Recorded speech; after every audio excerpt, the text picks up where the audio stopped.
Selamat datang di Zona Remaja, ruang diskusi tentang dinamika perilaku siswa sebagai individu. Di sini kita akan membahas mengenai berbagai sisi kehidupan siswa dari pola pikir, emosi, hingga tantangan yang mereka hadapi setiap hari. Bersama saya Dava Aprilio Abadi dan rekan saya. Dan saya Neng Salsa Nabila. Mari kita eksplorasi lebih jauh, menggali inspirasi dan menemukan solusi dalam perjalanan mendampingi generasi penerus bangsa. Yuk kita mulai episode hari ini. Tahu nggak sih konsep dari dinamika perilaku siswa itu? Ya kebetulan belum tahu nih Kang, kasih tahu dong sekalian nih sama penonton-penonton juga dikasih tahu. Jadi gini ya penonton, konsep dinamika perilaku siswa yaitu sekumpulan perilaku yang dimiliki siswa yang dipengaruhi oleh berbagai faktor seperti adat, sikap, etika, kekuasaan, hingga genetika. Oh gitu ya. Kalau menurut para ahlinya ada sih Kang. Ada nggak sih Kang yang buat memperkuatnya gitu loh? Tentu ada. Kalau mengutip dari Swasta dan Handoko pada tahun 2017 ya teh, perilaku siswa merupakan kegiatan individu yang secara langsung terlibat dalam mendapatkan dan menggunakan barang dan jasa. Termasuk di dalam prosesnya itu ada pengambilan keputusan pada persiapan dan penentuan kegiatan-kegiatan tersebut teh. Ah, jadi gitu ya. Aku baru tahu loh. Ya, maka dari itu kita akan belajar lebih lanjut ya. Kan tadi kita udah tahu ya teh definisi dan konsepnya. Kira-kira ada nggak sih faktor yang mempengaruhi peserta didiknya itu teh? Ya ada lah. Nah ini ya teman-teman sekalian. Menurut Ballerina dan Immanuel pada tahun 2019, faktor eksternal dan juga internal memainkan peran signifikan dalam pembentukan perilaku remaja. Dan saat mencapai usia remaja, pengaruh dari teman sebaya, lingkungan menjadi sangat penting. Nah, saya memberikan beberapa contoh ya nih. Dalam faktor internal itu sendiri, contoh kasusnya itu, contohnya nih, seorang siswa mengalami perubahan suasana hati yang drastis akibat perubahan hormonal selama masa remaja yang berdampak pada interaksi sosial dan konsentrasi belajar. Nah, ada pula nih dari kesehatan mental siswa itu sendiri, seperti siswa dengan kecemasan berlebihan menunjukkan perilaku menghindar seperti sering absen saat ada ujian atau presentasi. Nah, begitu Kang salah satu contohnya. Oh, jadi kalau misalkan kita, kan aku suka nih kalau pas mau ujian tuh kan pas ada ujian mending nggak masuk atau gimana, berarti itu juga ngaruh ya teh? Ngaruh. Nah, rekan-rekan sekalian nih yang kayak gitu, nah itu tuh adalah salah satu contoh kasus faktor internalnya. Kalau faktor eksternalnya kira-kira ada nggak ya teh? Ada dong, kalau ada faktor internal pasti ada faktor eksternal. Contohnya yang pertama itu adalah pengaruh keluarga.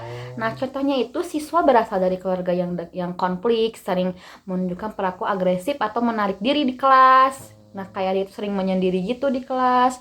Nah, lalu ada lingkungan sekolah juga termasuk nih. Contohnya itu guru yang tidak memberikan perhatian individu kepada siswa dapat menyebabkan beberapa siswa merasa tidak dihargai sehingga motivasi belajarnya menurun nih Kang. Gitu Kang. Jadi nih teman-teman yang merasa aku nih anak broken home atau aku nih kurang dihargai, jadi itu tuh kata teteh Neng Salsa ini merupakan faktor dari eksternalnya. Namun jadi selain ada faktor-faktor, ada juga solusinya. Gimana sih teh solusinya? Nah, yang pertama itu ada pendekatan personal Kang. Kalau misalnya di sekolah nih, guru atau konselor itu dapat memberikan perhatian individual kepada siswa yang memahami kebutuhan dan atau mengalami masalah yang dihadapi. Jadi si guru dan konselornya itu dapat memberikan perhatian yang lebih kepada si individu tersebut. Nah, yang kedua ada juga membangun lingkungan yang positif, apalagi di sekolah ya. Sekolah itu harus menciptakan suasana yang mendukung tumbuh kembang siswa baik secara akademis maupun emosional. Nah, yang terakhir itu pendidikan karakter siswa itu sendiri, seperti memberikan pengajaran tentang nilai-nilai empati, tanggung jawab, dan kerjasama untuk membantu siswa mengelola perilaku mereka. Nah, begitu Kak. Oh, jadi gitu ya teh, ada 3 ya dari penanganan. Yang pertama personal, pendekatan personal. Yang kedua membangun lingkungan positif. Yang ketiga adanya pendidikan karakter. Betul. Jadi gini ya, para murid-murid jangan sungkan untuk kalau mau curhat kepada guru BK ataupun wali kelasnya mengenai permasalahannya. Kalau misalkan kalian merasa di rumah kurang dihargai atau kurang didengar, kan kalian pernah mendengar bahwa guru itu orang tua kedua ya, Ya, Teh. betul. Jadi kalian jangan sungkan kalau guru-guru bakal menolak curhatan kalian. Jangan takut juga ya kepada guru ataupun itu guru BK. Hmm. Nah, barusan kan sudah dijelasin nih faktor internal dan juga eksternal ataupun juga solusi. Nah, peran keluarga juga penting loh, Kang, buat siswa itu. Nah, Kang tahu nggak sih definisi keluarga itu seperti apa? Jelas tahu dong, Teh. Di Oh, sini aku mau jelasin mengutip dari Saprudin 2015, keluarga adalah suatu kelompok sosial yang ditandai oleh tempat tinggalnya, yaitu tempat tinggal bersama, kerjasama ekonomi dan reproduksi yang dipersatukan oleh pertalian perkawinan atau adopsi yang disetujui secara sosial yang saling berinteraksi sesuai dengan peranan-peranan sosialnya. Ada juga nih pengertian yang lain, Teh. Lebih intinya itu ya, keluarga adalah sekelompok orang yang terdiri dari yang pertama bapak nih, kepala keluarga, sama ibu sebagai keduanya, dan anggotanya itu ada anak, kakak atau adik yang sudah resmi dalam ikatan sebuah pernikahan. Terus ya, ada juga pengaruh keluarga terhadap proses belajar peserta didik. Gimana sih Teh pengaruhnya?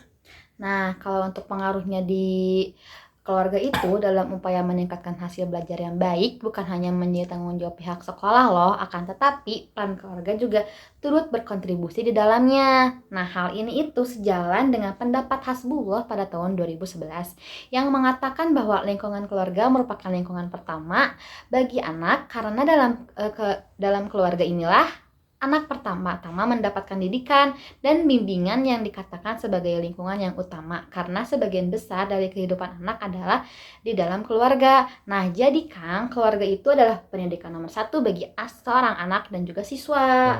Oh gitu ya Teh. Aku baru ngerti. Jadi Betul. si keluarga itu berperan penting ya kawan-kawan. Namun jangan bersedih hati kalau misalkan yang kayak nggak, aku nih keluarganya broken home. Seperti tadi kan udah kasih tahu ya. Kalian itu punya guru sebagai orang Yes. tua kan dua. Kalian juga bisa curhat, minta diajari sesuatu dari guru-guru kalian. Maka jangan sungkan ya teman-teman kepada guru kalian. Mungkin segitu ya Teh yang kita bahas hari ini di episode sekarang. Yes, betul sekali. Untuk teman-teman, jangan lupa nonton di Zona Zona remaja. Remaja. Siap. Bye-bye.